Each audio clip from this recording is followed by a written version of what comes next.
결정을 내렸다고 언론에 발표하고 보셨나요? 아마 그 박원순 사건 관련된 그 발표가 처음이자 마지막이었을 거예요. 그거 의도적인 행위라고요. 국민들한테 자기네들이 결론을 내린, 판단을 내린 것을 알리기 위해서 그렇게까지 했거든요. 그렇다면 그 판단에 대해서는 책임을 져야 되는 거고, 설명을 해야 되고, 만약에 설명을 질 수 없다면 책임을 져야 됩니다. 도대체 그런 행위가 누구의 의사에 의해서 단행됐었고, 그리고 그 사람에 대해서 어떠한 법적 책임을 물을 것이며, 그리고 인권위도 거기에 대해서 사과하고, 이러한 모든 행동을 해야 되는데 안 하겠죠? 그거를 할 기관이 아니잖아요. 그거에 대해서는 국가기관이 저는 수사를 시작해야 된다고 생각합니다. 심지어 인권의 폐지론까지 나고 있습니다. 그 인권위가 제가 아까 전에 이렇게 표현을 했죠. 이거는 초유의 우리 현대사 최악의 인권 유린을 해버렸다고. 그렇다면 인권위는 폐지를 했다가 다른 기관을 만드는 한이 있더라도 지금 인권위는 더 이상 인권을 문의할 자격을 잃어버린 상태 아니겠습니까? 만약에 우리가 의심하고 있는 게 사실이라면. 그렇죠. 국회에서 법을 폐지하면 없을까요? 참 너무나 안타깝습니다. 최영애 인권위원장, 여성단체라고 하는 것이 흔히 여성 인권을 위한 단체라고 우리는 알고 있는데, 그래서 최영애 씨를 국가인권위원장으로 임명까지 했을 건데, 알고 보니까 그 사람들의 인권의식이라고 하는 것은 우리가 알고 있는 인권의식과 많이 다른 것 같습니다.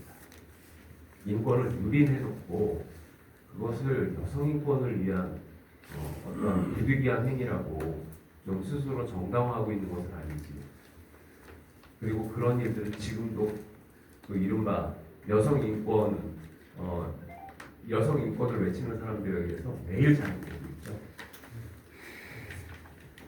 예, 먼저 손을 드셨으니까 선생님. 네. 자기 소개부터 좀 해주시고. 네. 안녕하십니까. 저는 저는 임남이고요. 그냥 이제 시민활동 열심히 참여하는 사람이고요. 그다음에 우리 이제 고 박원순 시장님 돌아가셨을 때 우리가 이제 코로나 때문에 그런데 저도 파리에서 살고 있을 때입니다.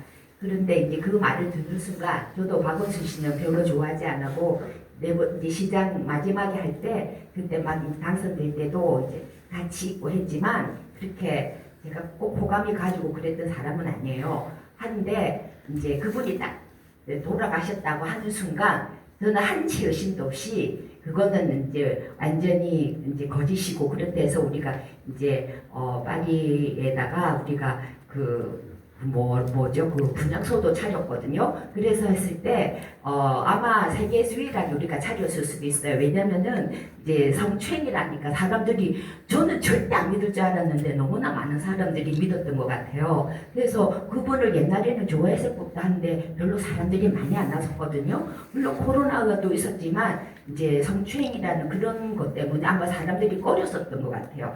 그런데 이제 우리가 굳게 믿는 몇 사람에 의해서 만들었었거든요. 근데 저는 그때 생각을 했어요. 이 사람이 딱 이제 어떻게 사망을 했다, 자살했다 이런 얘기가 들었을 때, 그럼 이 사람은 되게 중요한 사람이었나 보다 하는 생각이 들더라고요. 그러면서 이분에 대해서 이제 다시 알게 되면서, 이분이 정말 훌륭한 분이었다는 이제 인식은 갖게 됐는데, 이제 제가 하고 싶은 말은, 서울시장이라 하면 어떻게 보면 그 다음 대통령 이제 후보자랄 수도 있는 자리라고 저는 생각하거든요. 그러면은 우리는 개인 사찰도 하는 나라잖아요. 그러면 분명히 그 사람을 보호하고 감시한다면 감시고 보호하는 사람 그게 있을 거라고 생각하거든요. 왜냐하면 우리나라의 중요한 자산이잖아요.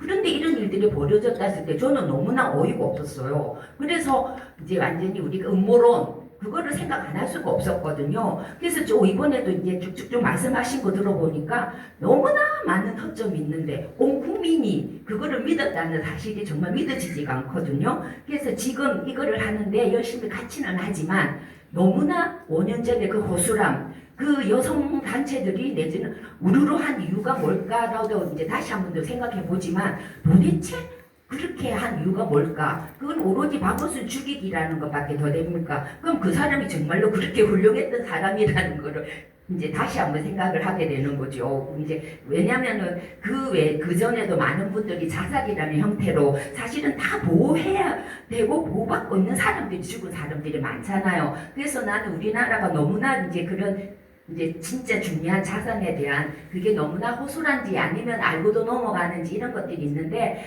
이번 이제 우리가 이거를 계기로 해서 앞으로 더 이상 우리의 중요한 이제 인재 훌륭하신 분들이라든지 그래서 제가 이제나 저제나 질문이 언제나 나올까 기다리고 있습니다.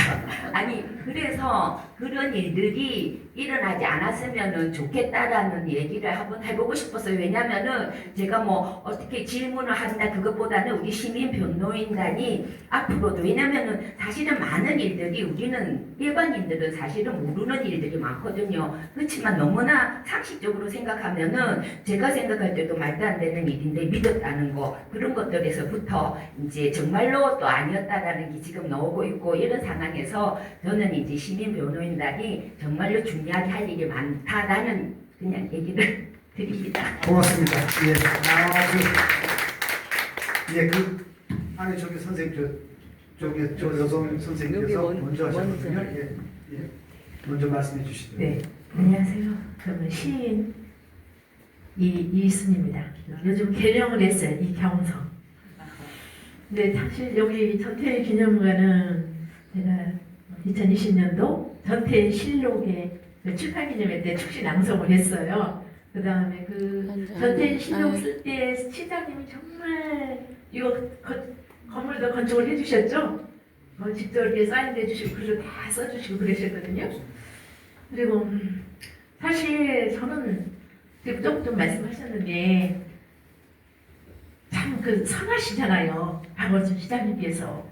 근데 저는 뭐 정치는 별로 좋아하지 않고 별로 관심이 없는데 문화 활동을 하다 보니까 함께 활동을 하다 보니까 이렇게 하시는데 정말 서민을 위해서 일을 열심히 하시고 계시더라고요. 그러다 보니까 참선했는데 시장님이 뭘 하시려고 하면 자꾸 태클을 걸어요. 뭐 개발하려고 하면 국토부에서 뭐 허락을 안 해준다든지 승인을 안 해주니까 시장선에서 뭐 하면 안 되겠다. 대통령을 한번 해야 되겠다. 이런 생각이 드는 거예요. 그래서 그 서울로 미래로라는 그 단체가 한번 한 650명씩 모이거든요. 제일 큰 단체예요. 그러니까 우리 시장님이 대통령이 되기 위한 그 후원 단체 중에서 제일 큰 단체에서 제가 주도적으로 정말 활동을 했어요. 시장님에 대해서 글이 나오면 중앙일보에 나오면 뭐뭐 이렇게 하면 잘못된 것은 잘못된 거, 잘한 건 잘한 거 이렇게 했어요. 근데 그렇게 활동을 많이 하면서 들리는 얘기가 있어요. 대선의 다음에 능력 있는 사람 한 사람 친다. 안희정을 쳤고 그 다음에 누구지? 이번에 대선에 나왔던 분이요. 김경수. 네, 그분을 쳤고 그 다음에 이재명 도지사를 치는데 그분은 발 구멍도 안 들어간다. 워낙에 강하셔서. 그래서 다음에는 박원순 시장님 칠 차례다 이런 얘기가 쫙 들려요. 그래서 제가 그 대표한테 다음에 박원순 시장님 실태가 좀 잘 감시 좀 해서 그런 일이 발생하지 않도록 하라고 제가 그렇게 말씀을 드렸어요. 근데 아니나 다를까 이런 일이 있길래 제가 참 돌아가시고 나면 이렇게 좀 후회도 했어요. 그냥 삼선하시고 나도 충분히 살아갔을 텐데 괜히 그 대선을 그냥 그 서울로 미래로 해서 괜히 부추겼나 싶은 생각에 괜히 했다라는 그런 생각이 들어서 시장님만 그냥 하셨어도 괜찮았을 텐데 그 대권만 안 하셨어도 이런 일이 발생하지 않았을 텐데 그런 생각을 많이 하게 됐거든요. 이상입니다. 예, 고맙습니다. 좋은 말씀 해주셔서 고맙습니다. 이번에는 우리 지훈 선생님께서 한 말씀입니다. 네, 앉아서 하겠습니다. 예. 지금 이제 민주정부가 새로 들어서서 사법적 무슨 저런 그 환경이라든가 모든 것이 그래도 좋아졌다고 판단이 돼서 오늘 그 우리 정 변호사님의 여러 가지 발표도 있었지만 그 시민변호단에서 박원순 특검을 좀 제안을 했으면 좋겠다는 생각이 들어요. 왜냐하면 저희들이 좀 전에 여러분이 말씀하시다시피 박원순 시장이 대통령 하나의 강력한 후보였기도 하고 그래서 도저히 그 죽음에 대한 미스터리를 그냥 현재적인 분위기로 이런 패턴으로는 쉽게 밝혀지기 어렵다는 저는 생각이 들어서 특검이 많지만은 그분이 참 우리 시민들에게 또 국민들에게 주었던 그런 여러 가지 영향으로 봤을 때 반드시 이것은 우리 민주 그 행보에 중요한 어떤 분기점이라는 생각이 들어서 박원순 특검을 한번 우리 시민 변호인단에서 그것도 한번 제안해보는 것도 좋지 않을까 이런 생각이 듭니다. 예, 고맙습니다. 그 말씀에 대해서 정변께서 또 한번 정리된 생각이 있으시면 말씀해 주시기 바라겠습니다. 박원순 특검은 가능하지도 않고 바람직하지도 않습니다. 예, 이미 죽어버렸는데요. 죽어버리면 수사 대상이 될 수가 없어요. 예, 그리고 박원순 사건은 이미 수사가 종결됐어요. 예, 특검이라고 하는 거는 수사기관의 공정성을 믿을 수 없기 때문에 특별검사를 임명해서 수사를 시키는 거거든요. 근데 박원순 씨는 이미 수사기관에 의해서 증거가 없다라고 그냥 판단 내려지고 종결됐잖아요. 자, 그게 가능하지 않은 이유고요. 바람직하지도 않는다는 건 뭐냐면 이미 혐의 사실이 인정되지 않는다라고 종결된 사람에 대해서 특검을 다시 한다라는 건 그 사람의 죄를 밝혀내라는 의미입니다. 지금 지원수님 그런 의미 아니시죠? 그건 아니죠. 네, 아니죠. 명예회복. 그 뒤에 여러 가지 그 대통령 한 사람의 대통령이 나올 때는 그 안에 여러 가지 음모가 있습니다. 그래서 그런 음모가 혹시 있지 않았을까 하는 그런 생각 속에서 말씀드렸습니다. 예, 그러니까 인권위원장 최영애 특검을 한다면 뭐죠?